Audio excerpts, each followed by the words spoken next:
पुढील वाचक आपले ज्यांनी गेल्या रविवारपासून सेवा देण्यास सुरुवात केली असे आमचे पत्रकार, रामायणाचे वाचक गोवर्धन महाराज बडे, गोवर्धन संभाजीराव बडे गावंधारा या ठिकाणाहून ते दर रविवारी या ठिकाणी येऊ लागलेले आहेत. त्यांना पण धन्यवाद. आणि आता इथून पुढची ती वाचनाची सेवा करतील. मात्र या ठिकाणी असणाऱ्या राजा रावणानं हनुमानजीला विचारलं, काय कारण आहे? मी सर्व एवढी ही सर्व प्रणाली कार्यरत केलेली आहे, सर्व राक्षस मंडळी त्या ठिकाणी वारा घालू लागलेत, काही शेपटी पेटत नाही. त्यावेळेस हनुमानजी म्हणले, आणि बघा ज्याचा अधिकार असतो तसं सहज माणूस बोलत असता. हनुमानजी म्हणले, मूर्ख आहेस ना तू? एखाद्याला मूर्ख आहेस ना तुम्हाला इतकं सोपं आहे का? पण अधिकार ज्याचा आहे तसा हनुमानजी लंकाधीश राजा रावणाला म्हणले, मूर्ख आहेस तू, तुला लक्षात येत नाही, तुला कळत नाही, असं बोलू लागले. कुंडलिकावर जय हरी विठ्ठल श्री ज्ञानदेव तुकाराम प्रभु रामचंद्र चंद्र भगवान की जय, सुत हनुमान मान महाराज की जय. श्री गणेशाय नमः. श्री सद्गुरु रामचंद्राभ्या नमः. वेद विभाग केला युक्तपती, तोही न सरे वेद शक्ती. संता संतन कडे स्थिती, तू तव मूर्ती गर्वाची, तू तव मूर्ती गर्वाची. होय, गर्व असल्याच्या नंतर महाराज हे कळतंय का अवस्था? अरे अग्नि देवता प्रज्वलित करायचे, अग्नि देवतेचं आव्हान करायचंय. संताची महती संतानच त्या ठिकाणी जाणावी, त्याच्या ठिकाणी काही नसलं पाहिजे. मग आमचे महाराज सांगून गेले तर अहंकारच घालवायचा होता, आणि हनुमानजीनेच हनुमानजीने हे सर्व केलेलं होतं. परंतु हा अग्नि प्रज्वलित होण्याचं न होण्याचं कारण सांगू लागले हनुमानजी.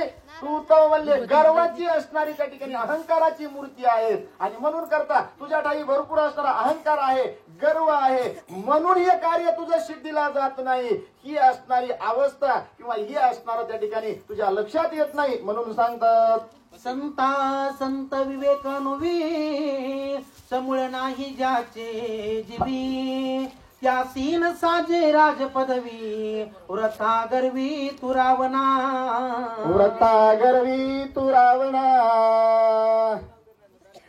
राजा कुणाला म्हणून घ्यायचं म्हणले?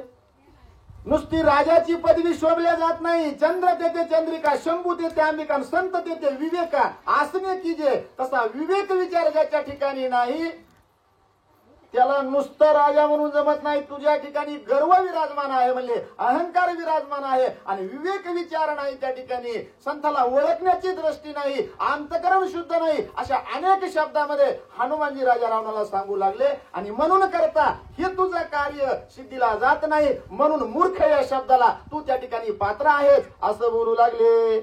भाते पुंकिता चेतना, कैवी जाळवेल सचेतन. हे तुझ नाही विवेक ज्ञान, परम ज्ञान रावणा, परम अज्ञान रावणा. आता अज्ञान आणि परम म्हणले म्हणजे श्रेष्ठातलं श्रेष्ठ जे अज्ञान आहे ते तुझ्या ठिकाणी विराजमान आहे म्हणले. चेतन वस्तूला अचेतनानं त्या ठिकाणी प्रज्वलित करता येईल का?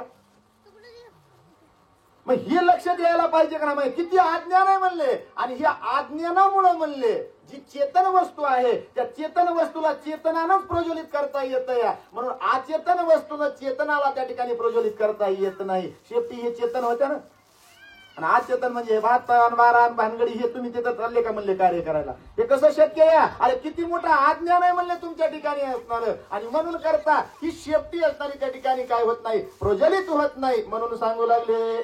वचन मानले रावणासी, पाचारोनी निज विश्वासी. कुंकोणी अग्नी लावा पुच्छासी, राक्षसापासी सांगता. राजा रावणाला हे शब्द पटले हनुमानजीचे, बरोबर आहे म्हणले. आणि म्हणून जे काही विश्वासूक असणारे आपले सेवक होते त्यांना पाचारण केलं, जवळ बोलवून घेतलं आणि सांगितलं, म्हणले काय करा तुम्ही सर्वजण, म्हणले काय करा आपापल्या मुखानं या ठिकाणी असणारे म्हणले या शेपटीवरती फुंकर घालण्याचं कार्य करा. कारण बरोबर आहे म्हणले, चेतन वस्तूला त्या ठिकाणी प्रज्वलित करण्याकरता कारण चेतनाला चेतनानंच त्या ठिकाणी म्हणले काय केलं, आव्हान केल्याशिवाय ते प्रज्वलित होऊ शकत नाही. म्हणून करता राजा रावणानं ही सर्व आज्ञा आपल्या सेवकांना दिली. राक्षस पुंकिता चौपासी वा वा. पुच्छे दडपिले अग्निसी कवंट घानरी घे ग्रानासी कासा विसी राक्षसा कासा विसी राक्षसा. कासा विसवायला काय लागतंय, जसं फुकायला गेले हनुमानजीने उभं शिफ्टीवरी करायची, खाली आपटायची, त्याच्यावर टाकलेलं होतं तेल तूप आणि पुन्हा वस्त्र गुंडाळे खवत असणारा त्या ठिकाणी काय दुर्गंधी येऊ लागली. कडविल्याच्या नंतर ते तूप पुढे गेल्यावर काय होतंय तसं, मग ते वास बरं वाटतं का, नाकाला सुगंध बरा वाटत नाही, तो दुर्गंध होतो. मग ती घाण येऊ लागली राक्षस मंडळीला, धूर येऊ लागला डोळ्यामध्ये, तोंडामध्ये जाऊ लागला, कासावीस होऊ लागली. म्हणजे वा वा वा, काय खरं नाही आता काय करावं, कारण शेवटच इथं आज्ञेचं नाही पालन करावं तरी म्हणले हे बाबा आपल्याला सोडणार नाही. म्हणून पुढे म्हणतात ना ते जुने माणसं, पुढे जावा तर वीर आहे, मागे यावा तर आड या. मग तसं अवस्था या राक्षस मंडळीची जावी, कासावी जीव होऊ लागला त्यांचा. म्हणले काय करावं, शेपटीही पेटत नाही, हा चाललेला त्रास काही कमी होत नाही, अशी अवस्था हनुमानजीनं केली. खवंट घाण्यती प्रबळ डोळा सुवे मुखी लाळ एक श्वासी खोकिता सबळ हलकल्लोळ उठिला हलकल्लोळ उठिला. थोडं नुसतं लक्षात आणा, किती झाले आता, 5-10 किंवा पाठीमागे. आणि एकदाच म्हणले काय, डोळ्यातलं पाणी, नाकातला शिमूड, तोंडातली लाळ आणि त्याच्यात एकदमच खोकला यायचा. म्हणले कुणाला, राक्षस म्हणले. मग हल्लकल्लोळ व्हायला काय लागतंय, हा चालू मध्ये ठसका लागू द्या, जेवताना कसं होतंय. आणि आपलं तर उलट असतं, यानं का बोलत बोलत 4 घास जेवण जातं का, नाही जात महाराज. मौन धारण करून त्या ठिकाणी असणारं काही करावं लागतं, ग्रासोग्रासी असणारं कृष्णार्पण कृष्णार्पण रामार्पण असं काही त्या ठिकाणी जर म्हणून आपण त्या ठिकाणी ग्रहण केलं तर ती अन्न सात्विक होतंय. पण आपलं तसं नाही, इकडल्या तिकडल्या गप्पा चालू राहिल्या की जेवण जास्त जातंय. मला सांगायचंय काय, हल्लकल्लोळ झाला या राक्षस मंडळीचा. एकदाच ठसका येऊ लागला, घाम नाकात जाऊ लागली, डोळ्यावाट पाणी येऊ लागलं, नाकावाट असणारा त्या ठिकाणी पाणी गळू लागलं, अशी दयनीय विकट अवस्था आणि राक्षस मंडळीची होऊ लागली. रावण म्हणे गा हनुमंता उच्च खान जळे पुंकिता हनुमान म्हणे लंकानाथा एक तत्वता सांगेन ऐक तत्वता सांगेन. पुन्हा राजा रावण हनुमानजीला विचारू लागला, आता काय झालं म्हणले. सचेतनाला सचेतनानं फुंकायला लागलो तरी म्हणले ही शेपटी का जळत नाही, का अग्नी प्रज्वलित होत नाही. त्यावेळेस हनुमानजी म्हणले असं आहे का, ऐक म्हणले आता जरा, एक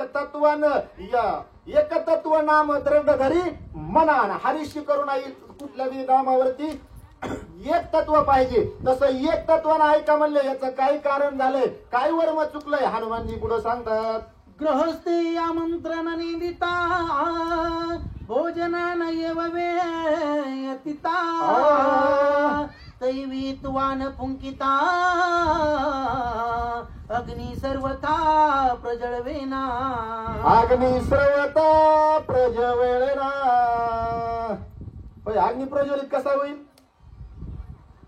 रामराजे महाराज आमंत्रण आहे तुम्हाला भोजनाला, यांना सांगायचं ना आपणच गैरहजर राहायचं, असं जमल का. त्यांच्या पंक्तीला आपण तर पाहिजेत ना, अतिथी बरोबर यजमान तर पाहिजेत ना. मग तसं म्हणले इथं अग्निदेवाला आमंत्रित करायचंय, आमंत्रित केलेलं आहे आणि त्याला भोजन घालताना तू बाजूला राहतो का. यजमान आले बरोबर माणसं म्हणा कुठे गेलेत ना, त्यांनी सांगितलं होतं जेवायला, बरोबर नाही नाही ते नाही, तिथं यान जेवण करून जा, असं जमल का, नाही जमणार. तसं म्हणले यजमान स्वतःहून यजमानानं त्या अतिथीला त्या ठिकाणी भोजन वाढलं पाहिजे, त्याची सेवा केली पाहिजे. त्यावेळेस तो अतिथी म्हणले काय होत असतो, समाधानी होत असतो, त्याचं चित्त समाधानी होतं. पण तसं इथं म्हणले यजमानाचं चुकलं हे बाकीच्यालाच कार्य सांगायला लागलं. आणि असं होतंय का नाही? मी म्हणलं का नाही, अय दादा तिथली उठून ती चटई हातरा बरं, दादानी म्हणायचं अय मारुती महाराज तिथली ती चटई हातरा बरं, त्यांनी म्हणायचं अय ना तिचं. असं चालू राहतंय का? कसं ज्याला सांगितलं ते माणूस काम करत नाही. आपल्याकडे तर प्रथा आहे, अय इकडं इकडं इकडं हातवारी करतो. तू हिनं तू आपल्याला वाढ, दुसऱ्याला कशाला सांगतो? असं तर काय कसं आहे? नाहीतर माणसं नुसती काय करतात, आपण त्या ठिकाणी करत नाही. मग तशी अवस्था इथं राजा रावणाची सांगू लागली हनुमानजी. आता नाही बरं, आत्याला नका हात लावू, थोडस काय असं साईड सोडून तरी बसा.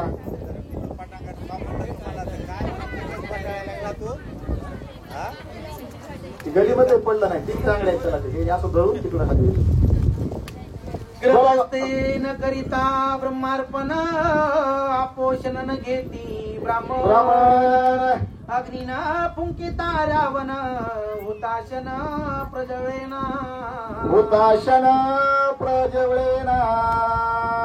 हुताशन अग्नी ब्राह्मणानं घेतली आपोष. मग ब्राह्मणाला पंक्तीला बसले बरोबर आहे का? अहो काय म्हणाला वदनी कवन घेता, काहीतरी आपोषण दिल्याशिवाय त्यांचा अगोदर त्या ठिकाणी घ्या म्हणल्याशिवाय त्यांना ग्रास घेता येतो का?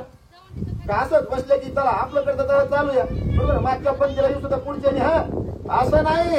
या ठिकाणी असणारं सांगू लागले ब्राह्मण मंडळी जसं म्हणले काही करत नाही, यजमानानं त्या ठिकाणी असणारं आमंत्रित करून सर्व काही असणारं त्या ठिकाणी आज्ञा दिल्याशिवाय जसं ते आपोषण करत नाहीत, भोजन करत नाहीत, तसं या ठिकाणी अग्निदेवाला आपोषण दिल्याशिवाय त्या ठिकाणी आमंत्रित यजमानानं केल्याशिवाय अग्नी प्रज्वलित होऊ शकत नाही असं हनुमानजी सांगू लागले.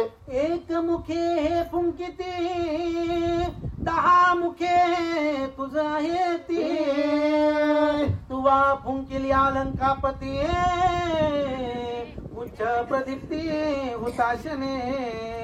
काही सांगितलं हनुमानजीनं म्हणले शेपटीला हुताशन अग्नी त्याच वेळेस लागू शकतोय की सर्व राक्षस मंडळी फुकीत होते, पण कोण किती तोंडानं? एकच. राजा रावणाला किती होते?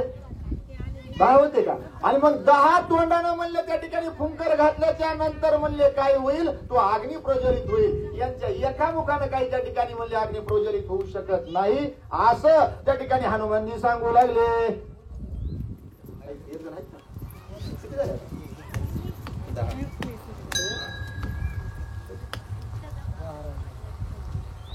एकशे 20 आहेत का?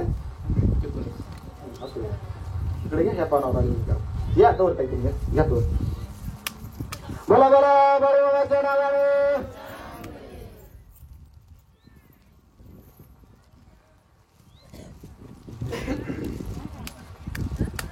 नमः शिवाय ओम नमः शिवाय बाळू मामा नमः शिवाय. नमः शिवाय ओम नमः शिवाय बाळू मामा नमः शिवाय. बाळू मामा नमः शिवाय.